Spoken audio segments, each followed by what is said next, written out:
Hello, everybody. Welcome back. Friend Bear and I thought we would say hello together. All right, then. What an interesting. Give me a second here. I'm going to click this. Did that work? Yes, it did. All right. All right. I love it when many things are coming together. Okay. Get myself orchestrated here. Well, so on the weekend, I came up with the theme for today's video and Thursday's video, and then the world conspired to make me look really intelligent. So as we begin, a couple of great and fun and exciting elements in the work that I've been doing for the last couple of years are coming into focus finally, and it's so cool, and it's so much fun, and I can't wait to launch these little bitty things that are just going to tie things together. So before I get there, let's all pause, shall we?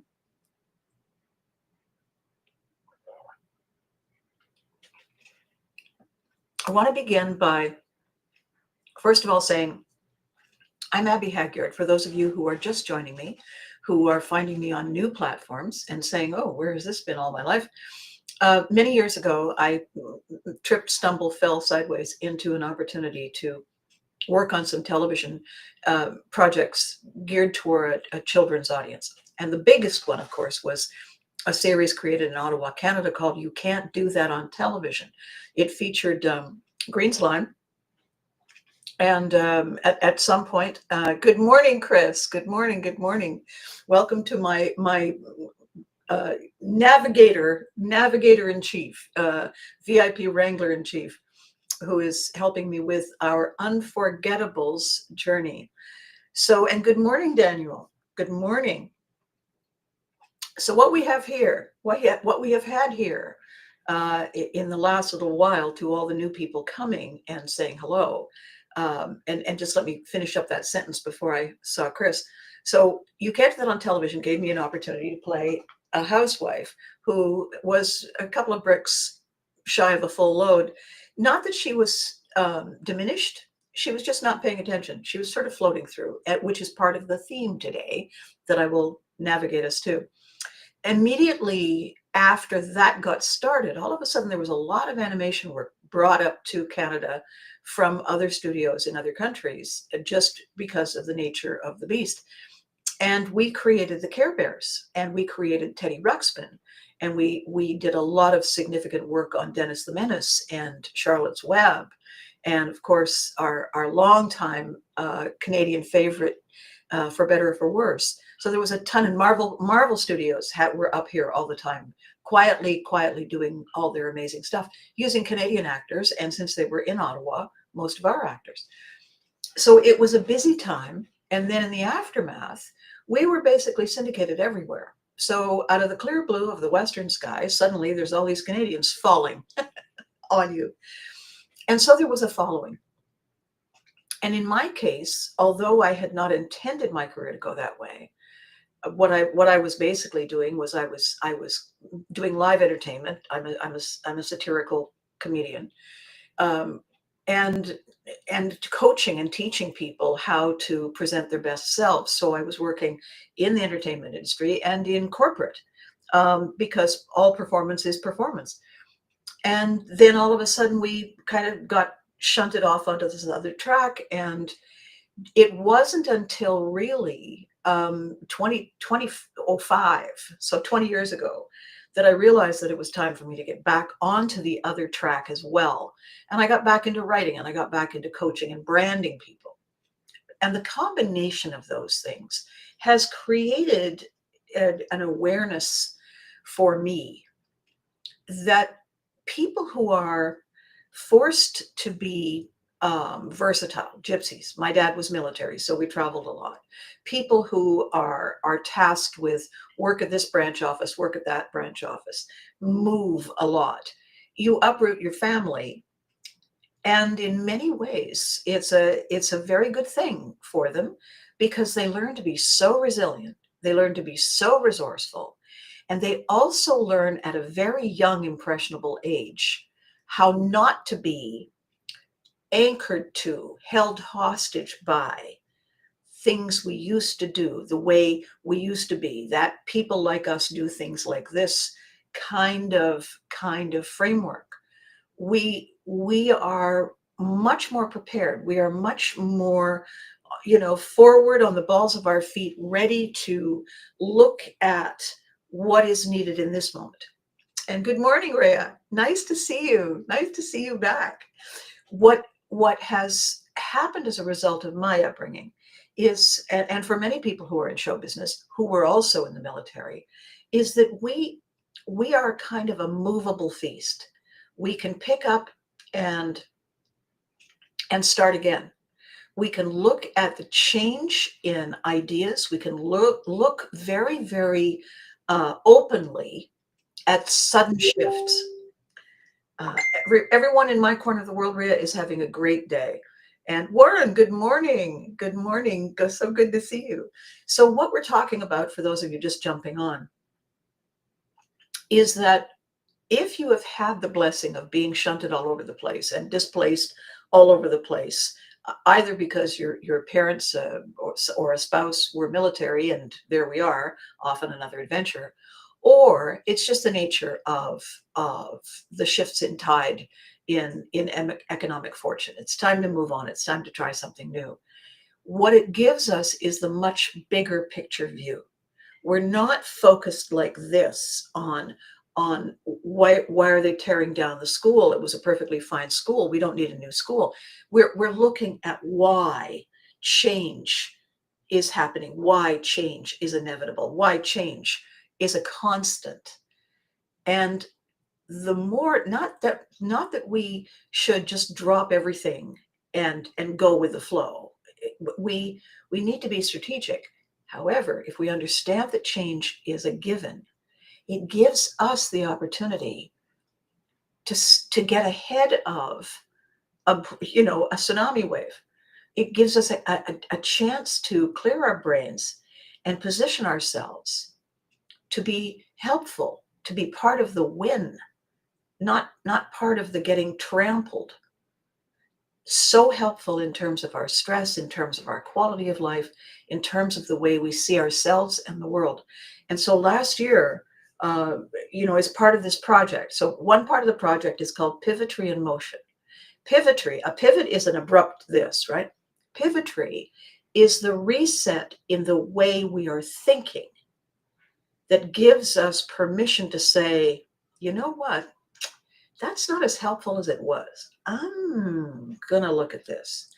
And the fact that we decide that we're willing to look ahead, look differently, that gives us all the ammunition. It gives us the momentum. It gives us the tools to make a physical and energetic and decision-making shift. Pivotry is our innate gift. Most of us don't know we have it. Part of my campaign, my project for the last 2 years, is building a set of tools to remind everybody how natural we are at it, where our tools are, and little refreshers on how to use them. Because we forget a lot of stuff. Right? So that was what was happening. Then COVID, and I saw people having a difficult time coping. And so I adjusted Pivotry in Motion to incorporate something that my industry is part of. And what my industry is part of is leaning in to things that are new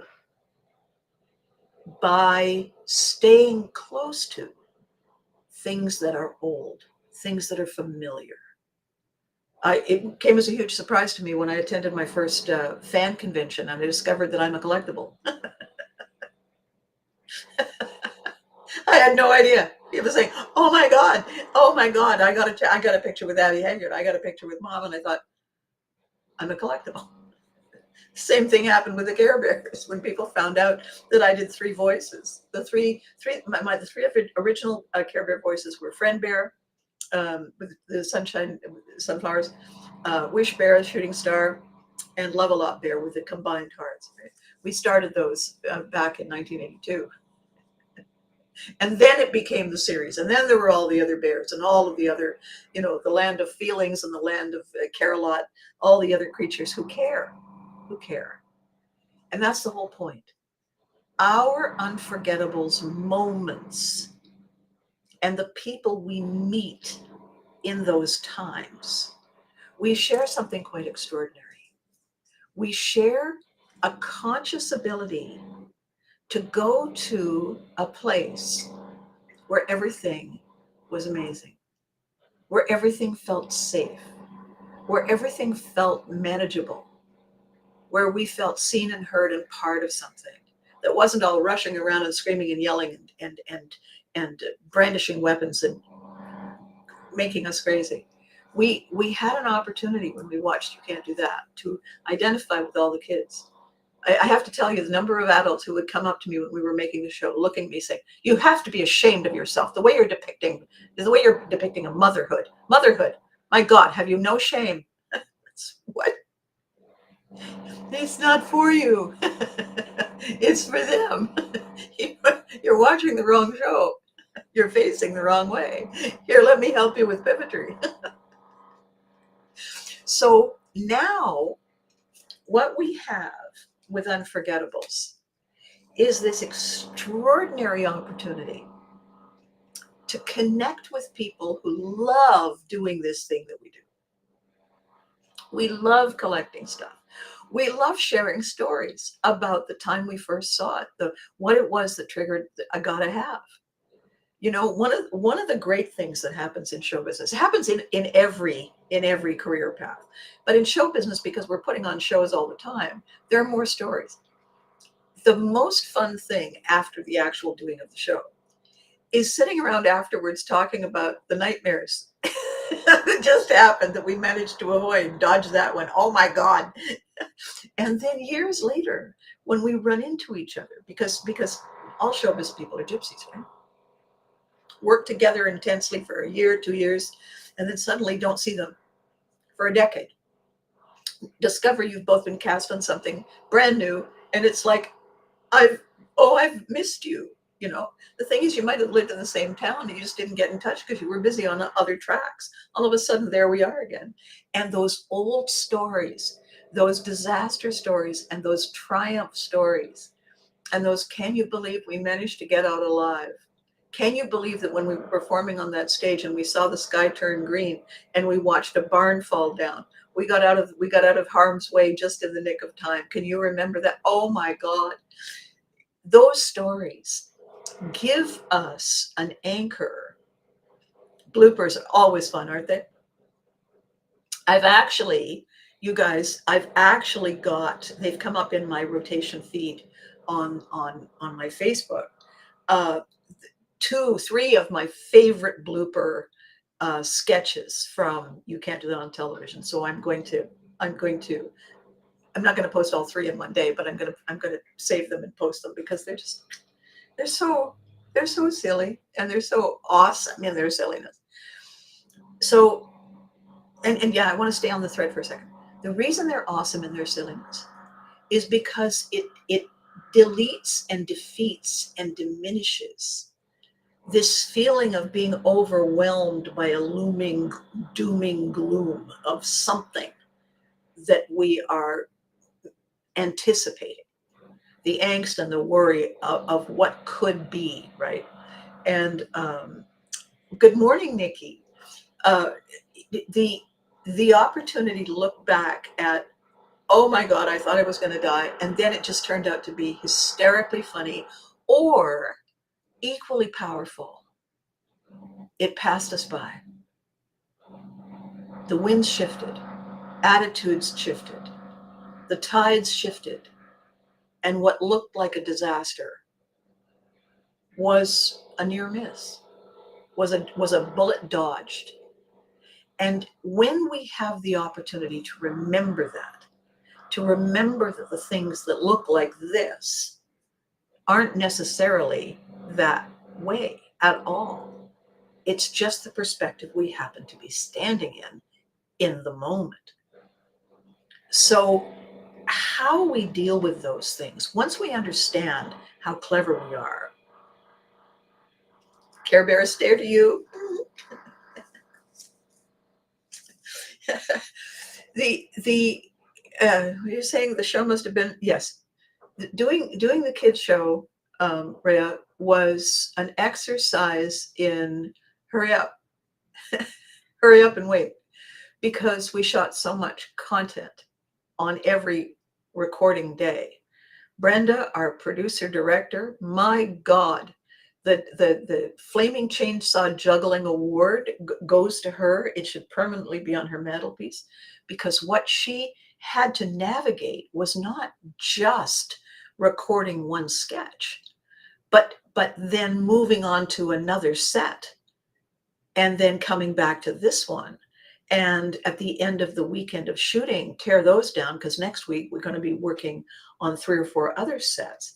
So her logistics planning, plus her actual take it out of rehearsal and into the studio transition work, plus navigating the instructions last minute from Roger Price, our creator, writer, producer, and the fact that 90% of the talent on the show was under the age of 12 and therefore attention span.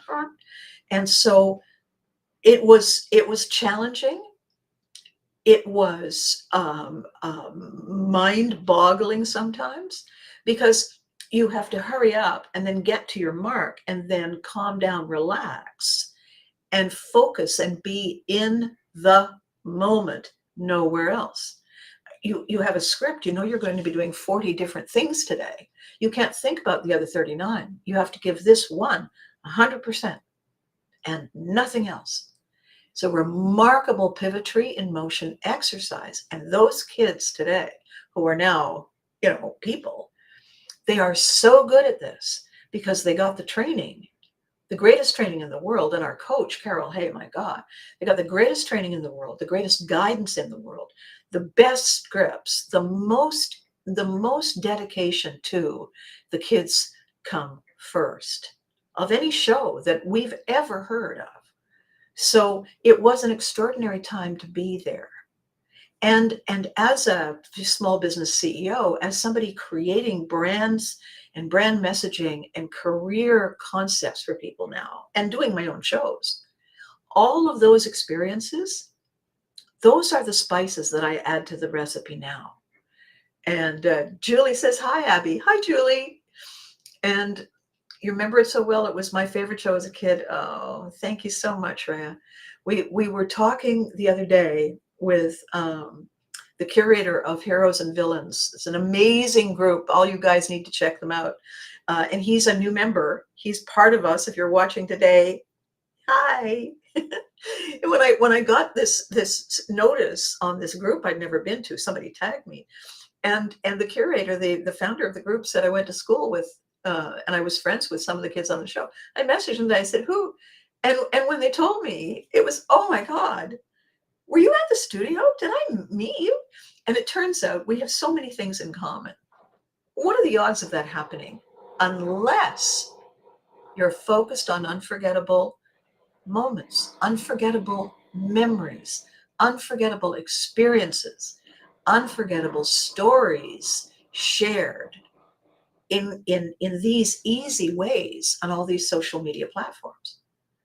This is so powerful because, as a child in the military, we were called brats, B-R-A-T-S. Now, that doesn't necessarily stand for a bratty behavior, although maybe what it means is we were attached travelers. We were attached to our parents' career path. We were not identified as individuals until we came of age of majority. So our passports, we traveled under the authority of the travel directions that were given to our parents. It meant that we got a chance to live everywhere. It meant that we were global children. It meant that at a young age, we got to see the world through the eyes of kids in all these foreign countries. The U.S. Armed Forces Network, because Nickelodeon purchased a license to broadcast us. Basically, they're the distributor, right? We own the show. We created the show. It is our show. Nickelodeon is the distribution. They don't create the show. They take it out and market it. One of the big first places they marketed it to was the U.S. Armed Forces Network. As a result of that contract they signed, we, shot in Ottawa, Canada, were syndicated in 53 countries around the world on all the military bases. Wham! And the original definition of viral right there. And so we suddenly became a movement. We suddenly became a force to be reckoned with, because all those kids of all those service personnel on the one dedicated channel in whatever country they were stationed, we were on rotation 2 and 3 times a day, 7 days a week. And then when those families got posted back home, those kids came home and said, we gotta watch our show. Where's our show? It's Nickelodeon. Good, sign us up. And then they would go to school and tell all their civilian friends about it. The civilian friends would sign up. And suddenly, you can't do that on television. Nickelodeon's first big show exploded, Nick, all across North America. Shazam, wow. So it's so funny how ideas that connect, that intrinsically work with who we are, work with why we are who we are, they gain momentum in ways we never see coming. And as a result of these small in the moment decisions, life-changing outcomes. This is the kind of thing that a military child, a diplomatic traveler's child, somebody working at the UN, somebody working in a global capacity, their kids grow up knowing this, as well as we know things like peanut butter. You know, when we were stationed in France, we arrived in France. We were driving some warm day, driving down the street, windows open in the car. We had somebody guiding us, telling us where things were. And I could suddenly smell peanut butter. And I said, I smell peanut butter. And our guy said, oh yeah, that's little Canada, that high-rise building, that's where a lot of the Canadians are living. The Americans are over there. They weren't really eating peanut butter in France and Germany. We were bringing it to them as a staple in a child's life from back home. So what are you saying here? What are you saying? Reminds you of finding out your childhood best friend and I were not only adopted, but we just found out last year that we're cousins. We bonded over being adopted, never knowing we were related. Rhea, what a brilliant story. Oh my God. See, this is Brats Without Borders. This is, we just never know where we are connected and how.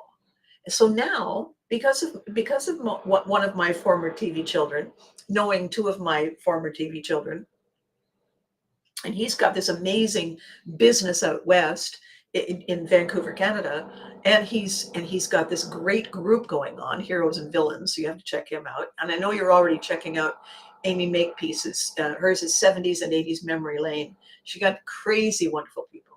So what Chris Evelash and Warren Madden and all the rest of us are doing in our little group, we are the Unforgettables, is we are celebrating that we are connected in these very, very deep and powerful and energizing and validating ways that are bigger and more special than any immediate current trending now, because they touch us where we live.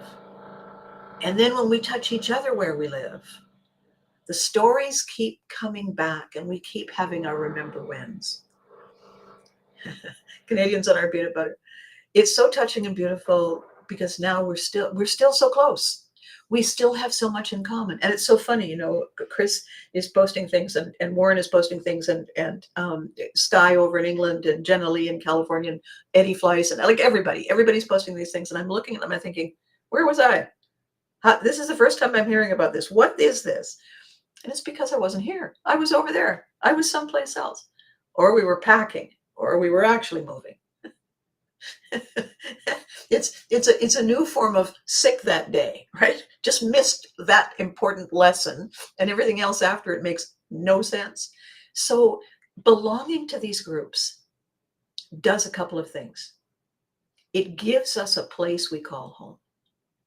It gives us a place where, like that old, the lyric from the TV series Cheers, where everybody knows your name and they're always glad you came, because we're bringing the memories that we all share.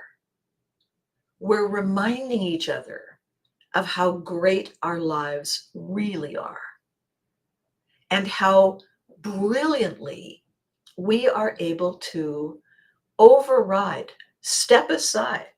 Crazy stress coming through? Fine. Like Bugs Bunny, open the front door, stroll, open the back door, let the Tasmanian devil swirl his toxic way through, close the door, keep eating the carrot, right? Carry on. Unforgettables is a touching place, a checking in place, a raising the hand place from across the way. Hey, how's it going? Good to see you. You look love that color on you. That's what Unforgettables is. It's an unforgettable experience to share something we thought we were the only one thinking of. It's an unforgettable moment to recognize that someone else we never knew has such an active role in our lives and has had for such a long time. When Chris and I started talking about this group, and we realized how long we've been talking, that we've had military in common. Chris's dad was Navy, and my dad was Air Force. It doesn't matter whether you're in a ship or a tank or an airplane. We're serving. We're doing the thing we promised to do, which is to keep us safe and productive and happy and growing and kind. Canada is known primarily as a peacekeeping force. We are the ones who are sent in by the UN to keep everybody calm. We're not the ones, we don't have the massive trained armies of the elites. We have some, but we don't have the numbers because that's not our primary role. It's like that great comment that Einstein made. Everyone is a genius. But if you make fun of a fish because it can't climb a tree, that fish thinks he's useless. Forget that he can swim. What the hell? And this is why our togetherness is so powerful. We remind each other of how cool it is to have been where we were when we were, and how incredible it is to be able to talk about it and reminisce about it now. We have that, and it's in here.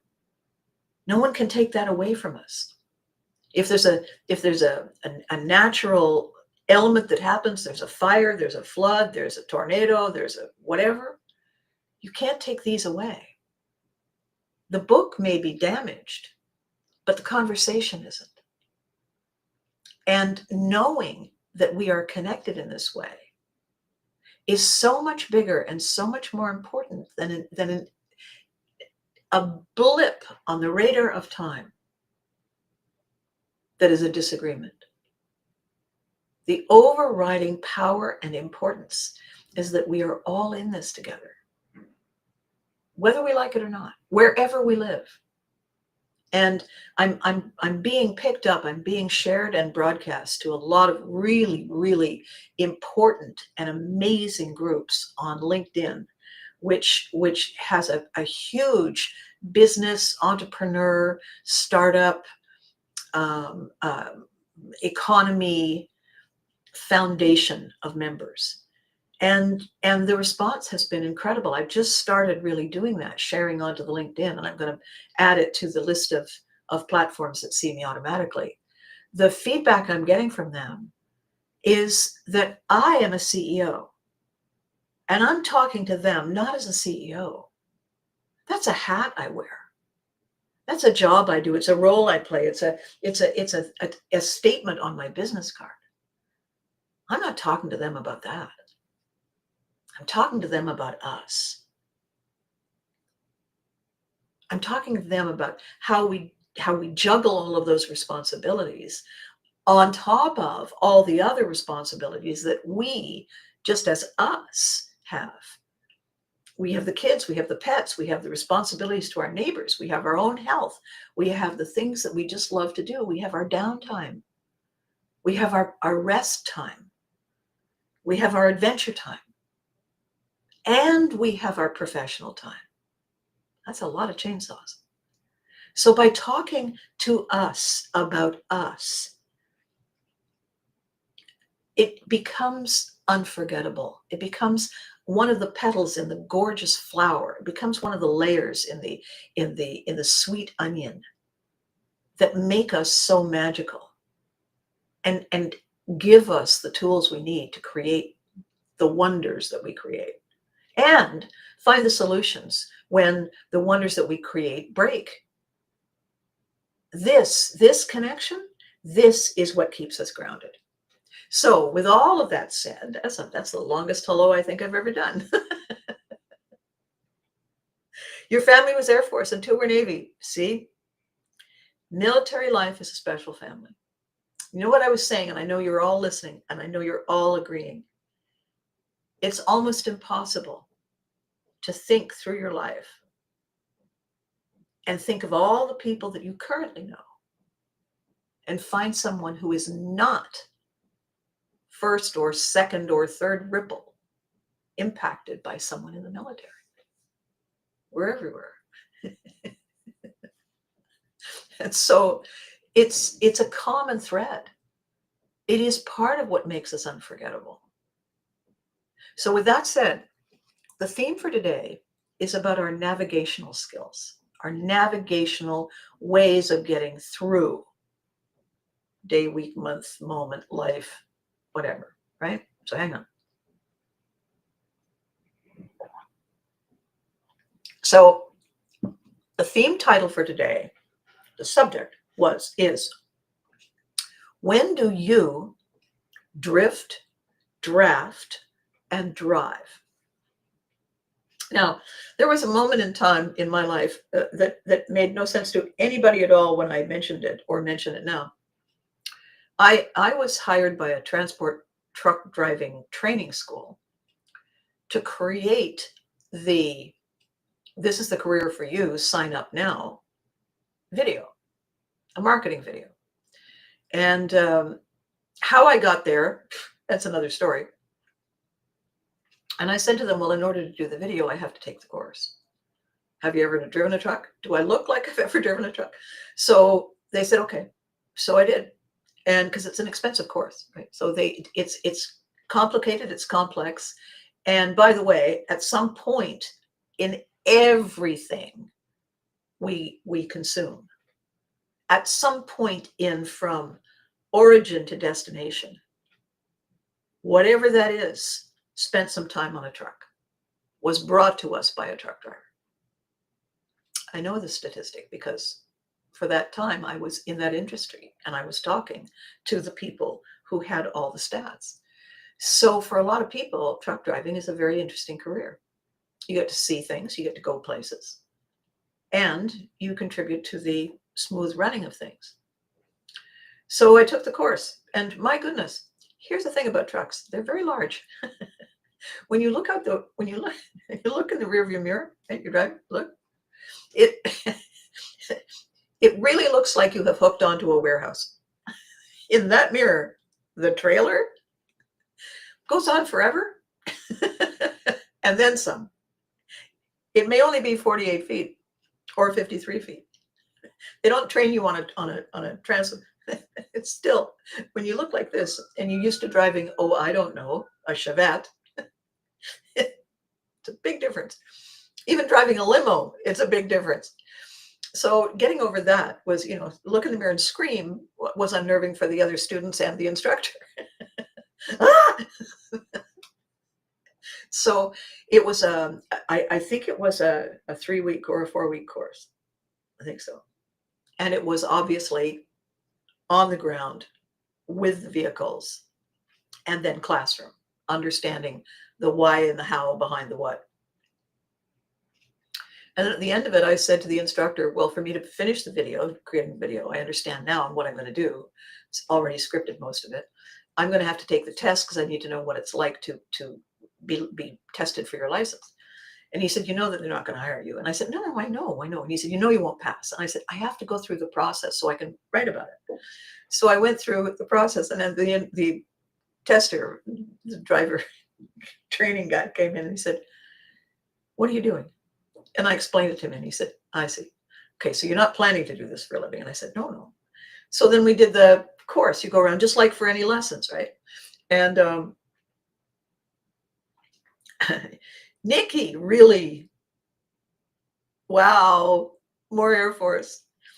Never is a big truck cab. Yeah, my aunt took me to the truck yard and showed me her rig.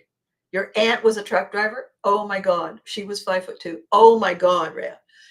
So see, trucks is a whole other world of connection.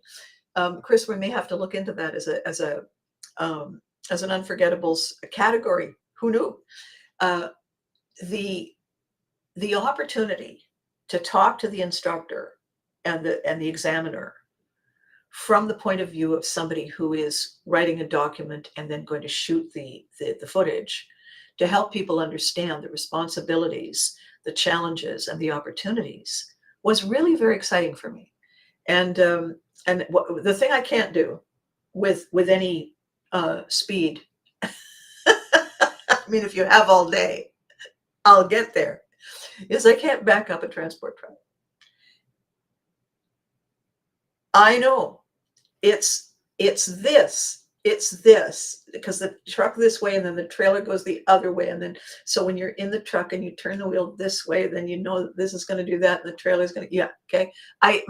There's something missing in my brain, and I can do it eventually, as long as I don't lock everything up and turn it into a pretzel. And so at one point he just stopped me. He just said, he's outside watching me do it. He just stopped and he got in and he said, okay, I'm going to do this because I think it's important. I'm going to pass you. I said, you are? Are you out of your mind? And he said, no, you are going to be of great value in the stories you tell about this experience to people who have forgotten what it means to be on a highway. You, in the way, because in the colorful way, in the humorous way that you relate to people, it's going to remind them that there's a lot going on at a high rate of speed. And it's not that the speed is dangerous. It's the sudden stop at impact. And he said, I want you in the community. I don't want you behind the wheel.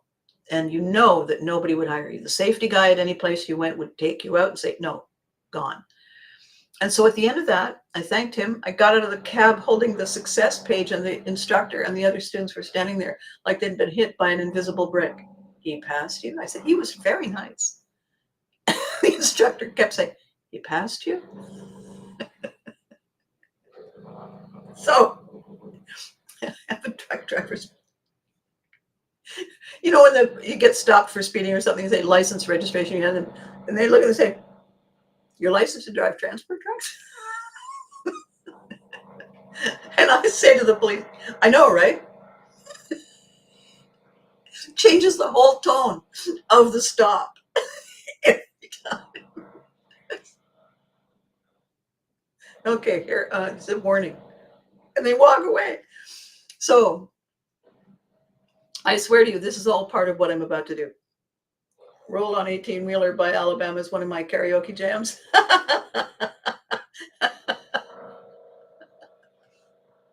I want you in the community, not behind the wheel. I know, right? Right? Everybody who's in a band, anybody who wants me up on stage, they want me in the community mouthing the words. They don't want me singing. So the topic today, when do you drift, draft, and drive? So these are all driving words. So drift, we're going to start with drift. Drift is what happens when we are on a highway, and we're on a highway for a long time, and there's not a great deal going on.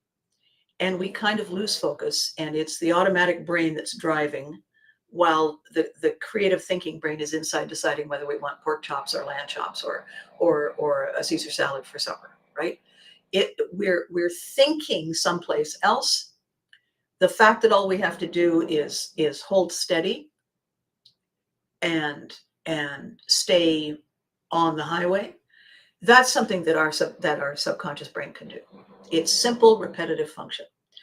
We know when we have been doing that, when suddenly a deer jumps out or something happens, and the subconscious brain says, oh, and hands the controls back to the conscious brain like this, here. And the conscious brain is going, pork chops, whoa, because we've all done that. We've all done that. When we get home and we realize that we weren't really tracking consciously the last few miles, we come back to the present when we have to, okay, get off the highway, navigate the off ramp. There's a sign, navigate, get into traffic. We're now present and accounted for. Before we have to shift back into, I got this, and paying attention, we drift. That's one definition of the word drift. But the other definition of the word drift is when we are behind a truck and we are in their bubble. And we're not tailgating, but we're behind their bubble, and that becomes our view. And it is very easy, it's happened so much, that we are not paying attention to what we're doing. We're paying attention to what they're doing. And we don't have to pay very close attention because it's a truck. We're just driving. So we are drifting along because that's in charge. Sometimes, I don't know if you've done this, bad weather. I'm very careful when I pass a big truck in bad weather. If there's lots of wind, rain, and you get this upchurn and you get the mist and it's hard to see, or if there's accumulation, snow, icy stuff crossing the line, you lose traction, and it's a challenge. So I'm very careful when I'm going to pass a truck, and that I have some free space ahead of time, and how long it's going to take us to get from here to there. What I try to do in bad weather with bad accumulation, I try to wait and pass a truck when we're going under an overpass. And the reason I do that, obviously, it's a two lane, like we're going the same, is because under the overpass there is no accumulation of snow and ice, right? So if I can pull out just at the overpass and get past the truck and pull in just at the other side of the overpass, I have a greater chance of maintaining solid traction on the highway. Not that I'm suddenly, gearing up and going 11 million miles an hour.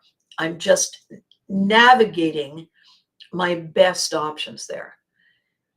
Until we realize that we've been drifting, another thing that happens is that if he slows down, so do we, because we're keeping the same distance, right? Oftentimes I have, been looking at the truck, looking around and so on, and then I look down at the speedometer, and I'm like, I'm going so slowly, and I'm thinking, when did that happen? Well, I was paying no attention. Why? I was drifting. So we drift when we lose traction, when we lose contact, when we lose focus. We drift when everything seems safe, when nothing seems to be changing. We stop paying attention. We are coasting. We're just floating along with the breeze. We, as a little boat, we have a rudder, but we're not using it. We're not steering. We're allowing the stream to steer us. So when do we do that? We do it 2 times. We do it when things are easy, and we do it when things are hard. We do it when all is well and we've had a hard day and we're just going to relax and allow the truck to break trail for us. We also do it when things have been so overwhelming that all we want is someone to say, I got this. Take a break. And that's a good thing. We do need to do that. What we do also have to do, however, is pay attention to how long we're drifting and who we are handing the reins to. Chris and I had an issue a few months back with somebody whose purpose in taking the reins was not compatible. It wasn't terrible. It just wasn't compatible. And I didn't check. I wasn't paying attention. I was focused on this, so I was allowing that to drift. When I realized it, whoa, I'm back in the driver's seat, steering myself back on course, making a note to try to remember not to do that again. So when do we drift? When it's easy and when it's too hard. So those are the outside boundaries of when drifting is the thing that we buy into. When we buy into drifting, we're not in charge. If we're not in charge, somebody else is making the decisions. When we take our controls back and we say, how did we end up here? All that time we got to rest and kick back, we now have to make up for in getting ourselves back on course. So drifting is a great break as long as it doesn't become the norm, because then we're so far behind, it's frantic to catch up.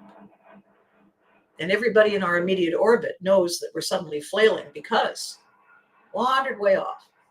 That's the first one. Draft, I'm going to leave till the end because draft is fascinating. Drive is also 2 things. Drive is behind the wheel, navigating our way through something. Drive is also ambition. Drive is passion. Drive is purpose. Drive is intention. Drive is direction. Drive is see the goal, go for the goal. So drive is 2 things. Drive is why I'm doing it, and the other is how I'm doing it. Drive is essential to reach a goal. You might get there drifting. It's less likely, and it will take longer, unless by random accident. But I don't know about you. I don't like living by random accident. It makes me, I don't like the uncertainty of it. The uncertainty is exhausting for all of us. So, drive.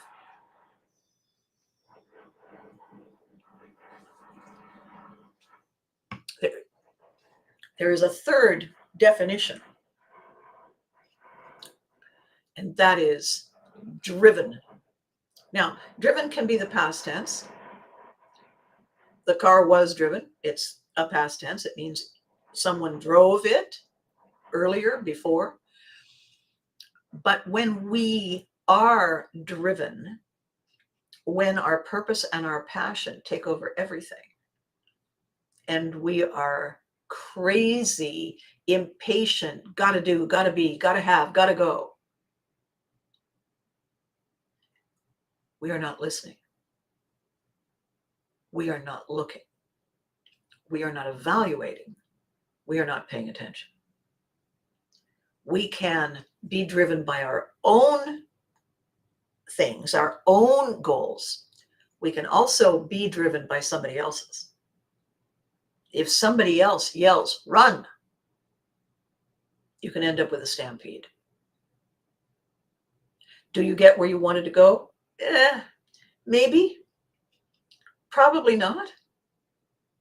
Are you paying attention? Are you capable of critically thinking, why am I running like this? Who are these people? Where is it that we're going? Has anybody seen up ahead what's going on? When we drive, we are taking action. When we are passionate, we are driving ourselves, we are buying into the reason why we feel the compulsion to drive.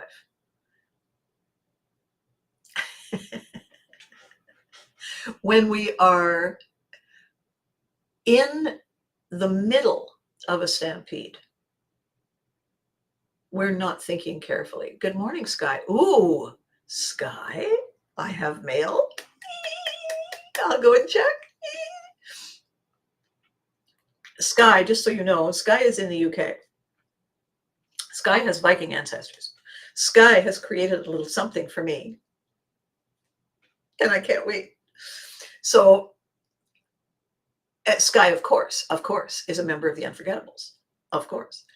So, what drive is about is how we take the action, what our purpose is. Do we maintain, do we keep, do we find, do we constantly correct the balance? Are we moving with the traffic? Or are we saying, I don't got time for this. Get out of my way. I'm driving here. I'm driven.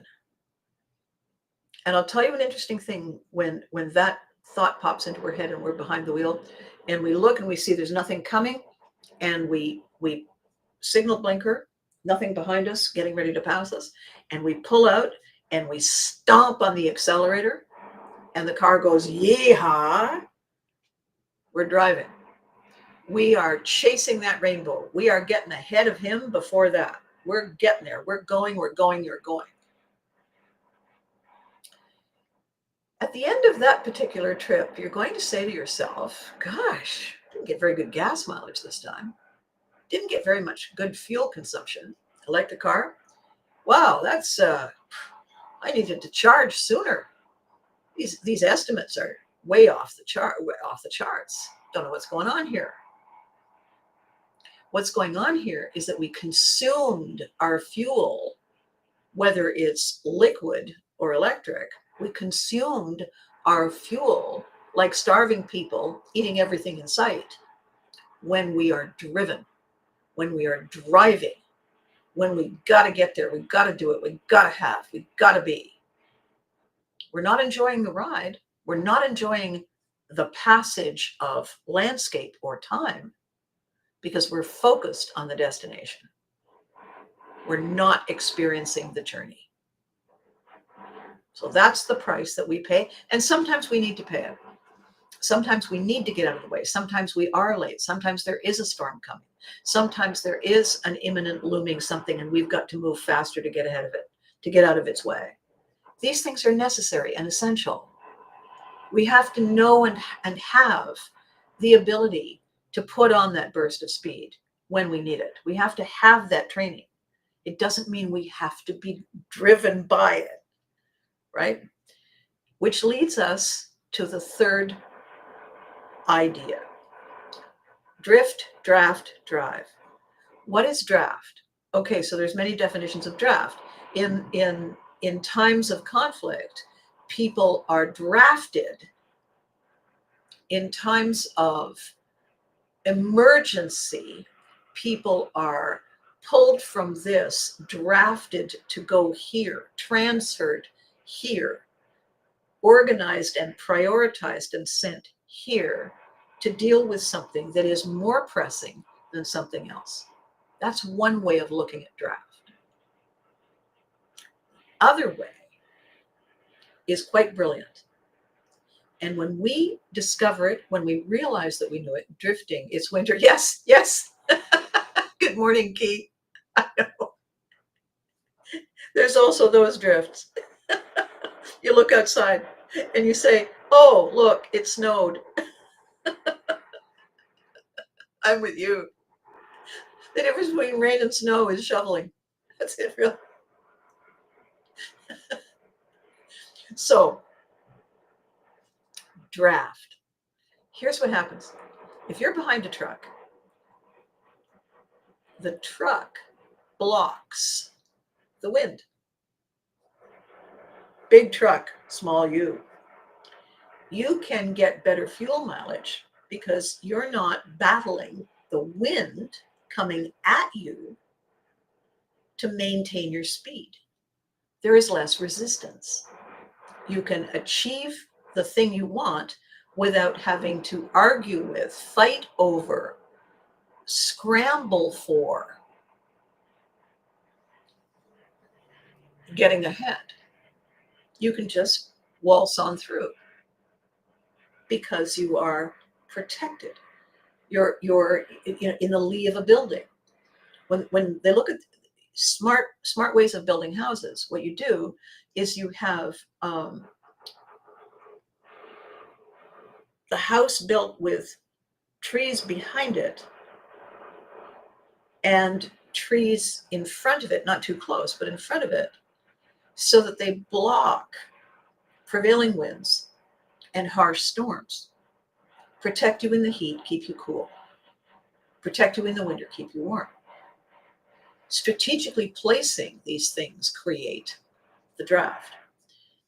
The draft when you open the window, the draft when there isn't caulking around the window is all that air coming in. How does it come in? We've provided a little opening that means there's no resistance to the wind that wants to come this way. So the draft is all about managing resistance. Now I'm going to tell you the most important thing about this video. If you understand the power of drafting, you understand the power of leverage. You understand what it means to leapfrog.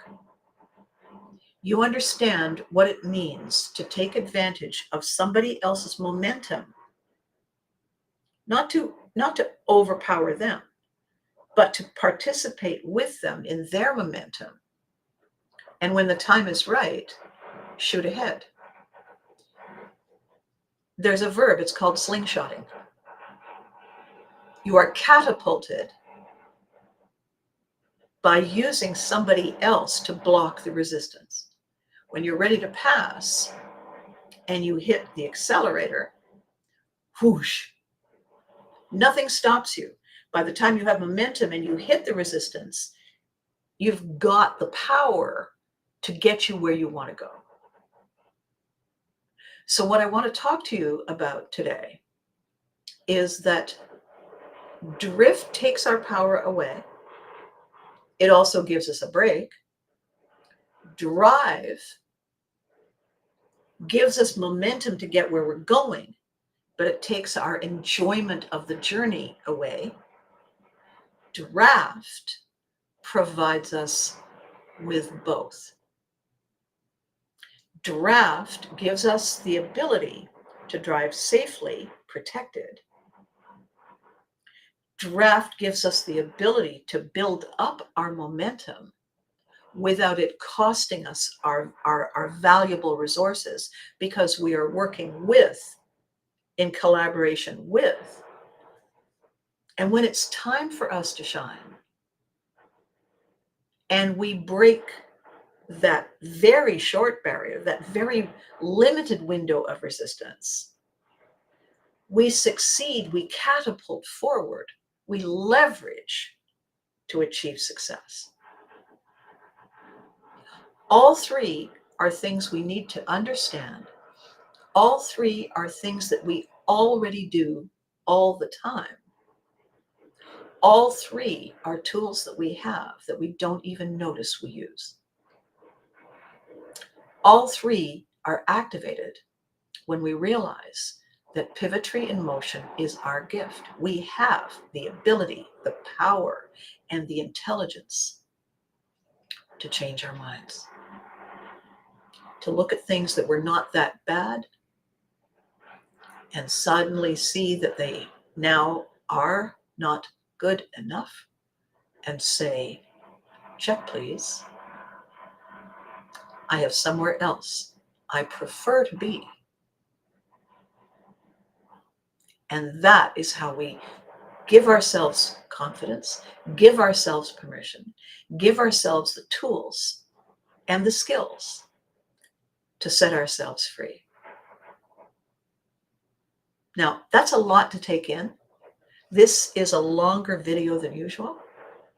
This is important for a couple of very, very special, important reasons. One of them is we have people who love us. We have people who count on us. We have people who need us. We have people we collaborate with. We have people who, together with, we drift, draft, and drive to get from where we are to where we want to be. Healthy, wealthy, happy, alive. And when the winds of change come, as they do all the time, when you sense that it's changing and the tides are shifting, and we know when it's time to get in the boat and time to get to a dock, get the boat out of the weather and hide. Before it happens, before it hits hard, we need to know that we're not alone. We need to know that whatever is confusing and strange and what the hell, scary and frustrating, we're not dealing with alone. Ever since the internet was invented, long before with the military, without realizing it, we are all global children. We are all brats without borders. Sky has just messaged me from the UK. Here I am in Ottawa, Canada, recording my video for all of you, and I receive a real-time message from Sky in the UK, in Northern England. If that's not brats without borders, I don't know what is. We are greater than, bigger than, and more valued than any temporary current shift in tides, in status quo, in decisions made over there. We were here before. We are here now. We are here later. We can do it alone, or we can do it together. We can drift, we can draft, we can drive. And cake, filling, icing, cherry, sprinkles, sparkly candle. We're not alone. If there's any confusion, you know where to find me. You know where to find us. We are the Unforgettables. You can find us on Facebook. You can find me on these videos. You can find me by messaging me. This is what I do for a living. Vikings were navigators and storytellers, and I am both. And if you're not sure how to operate your GPS, if you're not sure whether you have shifted into drift, draft, or drive, reach out. I'll tell you. And I will remind you how we get safely to the other side. Pretty cool, right? I think it's awesome. So there's a lot of rhetoric going on the social media right now. Remember one thing. We all began in the same place. We are all from somewhere. We are all people. We are all humans. We are all looking for joy, happiness, sanctuary, and success. We are no different. And the last thing I want to say as an Air Force brat, we're the Unforgettables, the keepers of the flame. You bet.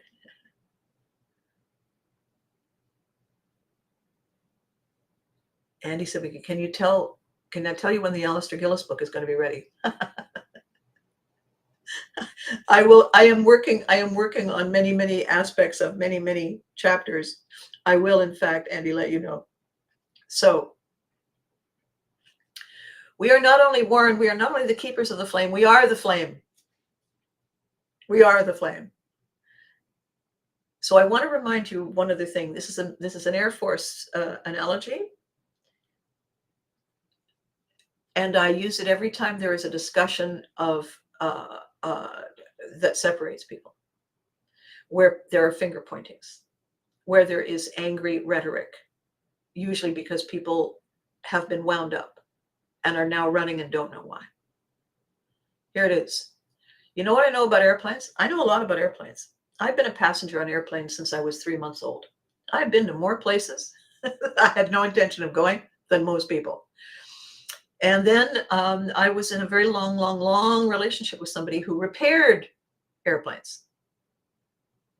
So they're really, fundamentally, there has not been a moment that I have drawn breath on this earth after the age of 3 months that airplanes and air travel has not been an active and present element in my conscious and unconscious life.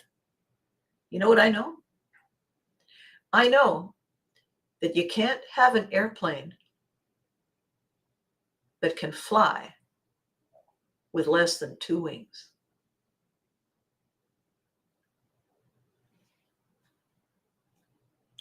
I have never met a pilot, and probably never will, who has ever said to his co-pilot or her co-pilot, as soon as we clear the tower, let's get rid of that other wing. The analogy is that the 2 wings are on opposite sides of the plane for a reason. It is not the same as the other wing for a reason. It's because it's the laws of physics, balance in all things. Without it, that thing won't fly. You can get it up, and then you can watch it go down, but it's not going to go there or come back. It can't. So keep that in mind. Metaphor for life from the Air Force brat. It takes 2 wings to fly.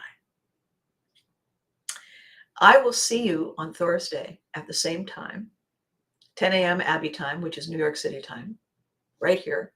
I have another really cool video theme to talk about. In the meantime, for those of you who come often and those of you who are brand new, thank you, Rhea. I want you to remember 2 things. You must be good to you. You must put the oxygen mask on you first in order to be of help to yourself and others. Be good to you. You deserve it, and you need it. And the other thing is, remember to hug your loved ones. They deserve it too. And that's that. I will catch you next time. Okay?